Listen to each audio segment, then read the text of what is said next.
অনেকেই মনে করেন যার বিরুদ্ধে ইচ্ছা মামলা করে দিলেই হলো, পরে যা হওয়ার হয়। কিন্তু আইন কি সত্যিই এত সহজ? যদি প্রমাণ হয় যে মামলাটি ইচ্ছাকৃতভাবে করা হয়েছে, তাহলে কি অভিযোগকারী শাস্তি পেতে পারেন? বাংলাদেশের আইন কি বলে? আজকের ভিডিওতে আমরা জানবো মিথ্যা মামলা বলতে কি বোঝায়, কখন এটি অপরাধ হয় এবং এর জন্য কি শাস্তির বিধান রয়েছে।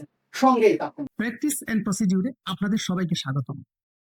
আমরা প্রায় খবরের কাগজে বা সামাজিক যোগাযোগ মাধ্যমে দেখি আমার বিরুদ্ধে মিথ্যা মামলা করা হয়েছে। শুধু এই দাবি করলেই কি একটা মামলা মিথ্যা হয়ে যায়?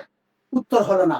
আইনের দৃষ্টিতে একটি মামলা তখনই মিথ্যা হিসাবে বিবেচিত হতে পারে যখন কোনো ব্যক্তি জেনে শুনে অসৎ উদ্দেশ্যে এবং আইনগত ভিত্তি ছাড়াই অন্য কাউকে অপরাধী হিসাবে অভিযুক্ত করেন। অর্থাৎ অভিযোগকারী জানতেন যে অভিযুক্ত ব্যক্তি অপরাধ করেননি, তবুও তাকে হয়রানি করা, প্রতিশোধ নেওয়া, সামাজিকভাবে হেয় করা বা অন্য কোনো অসৎ উদ্দেশ্যে মামলা করেছেন। এখন প্রশ্ন হলো, এই ধরনের কাজের জন্য আইনে কি বলা হয়েছে? দণ্ডবিধি 1860 এর 211 ধারা অনুযায়ী যদি কোনো ব্যক্তি কারো বিরুদ্ধে ইচ্ছাকৃতভাবে মিথ্যা অপরাধের অভিযোগ আনেন অথবা এমন কোনো ফৌজদারি কার্যক্রম শুরু করেন যার কোনো আইনগত ভিত্তি নেই, তাহলে সেটি নিজেই একটি অপরাধ। এই ধারার উদ্দেশ্য হলো নির্দোষ মানুষকে হয়রানি থেকে রক্ষা করা এবং বিচার ব্যবস্থার অপব্যবহার বন্ধ করা। শাস্তি কি? দণ্ডবিধির 211 ধারা অনুযায়ী শাস্তি অপরাধের প্রকৃতির উপর নির্ভর করে। আইনসম্মত ভিত্তি নেই জেনেও কারো বিরুদ্ধে মিথ্যা মামলা দায়ের করলে সর্বোচ্চ 2 বছর পর্যন্ত কারাদণ্ড অথবা অর্থদণ্ড অথবা উভয় দণ্ডে দণ্ডিত হবে। কিন্তু যদি মিথ্যা অভিযোগটি এমন অপরাধ নিয়ে করা হয় যার শাস্তি মৃত্যুদণ্ড, যাবজ্জীবন কারাদণ্ড বা 7 বছরের বেশি কারাদণ্ড, তাহলে অভিযোগকারী সর্বোচ্চ 7 বছর পর্যন্ত কারাদণ্ড এবং অর্থদণ্ডে দণ্ডিত হবে। অর্থাৎ কাউকে ফাঁসানোর উদ্দেশ্যে মামলা করলে বিষয়টি হালকাভাবে নেওয়ার সুযোগ নেই।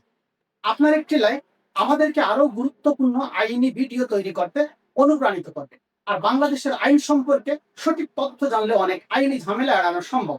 তাই এমন গুরুত্বপূর্ণ আইনি ভিডিও নিয়মিত পেতে আমাদের চ্যানেলটি সাবস্ক্রাইব করে বেল আইকনটি অন করে রাখুন। এখানে একটি বিষয় অবশ্যই মনে রাখতে হবে, সব মামলায় অভিযুক্ত ব্যক্তি খালাস পেলেই অভিযোগকারী স্বয়ংক্রিয়ভাবে দোষী হয়ে যায় না।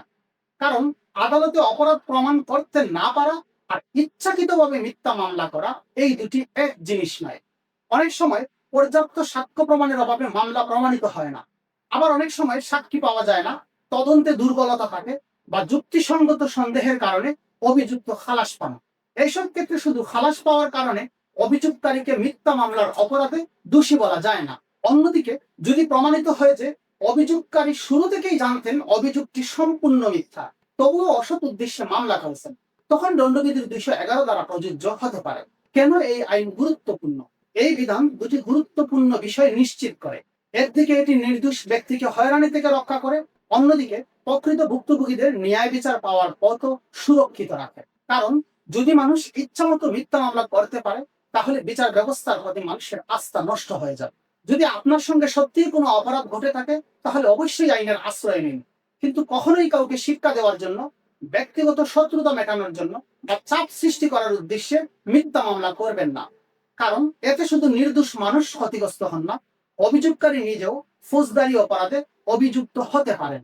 মনে রাখবেন, আইনের উদ্দেশ্য কাউকে হয়রানি করা নয়, বরং ন্যায় বিচার নিশ্চিত করা। তাই অভিযোগ করার আগে সত্যতা যাচাই করুন, কারণ মিথ্যা মামলা অন্যের জন্য যেমন ক্ষতিকর, তেমনি আপনার নিজের জন্য গুরুতর আইনগত পরিণতি ডেকে আনতে পারে। আমাদের এই ভিডিওটি ভালো লাগলে একটি লাইক দিন।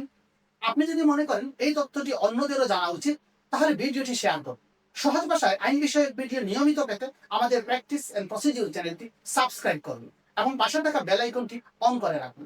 পরবর্তী ভিডিওতে অন্য একটি গুরুত্বপূর্ণ আইনগত বিষয় নিয়ে আবার আপনাদের সামনে হাজির হব। সেই পর্যন্ত সবাই ভালো থাকেন, নিরাপদে থাকেন। আল্লাহ হাফিজ।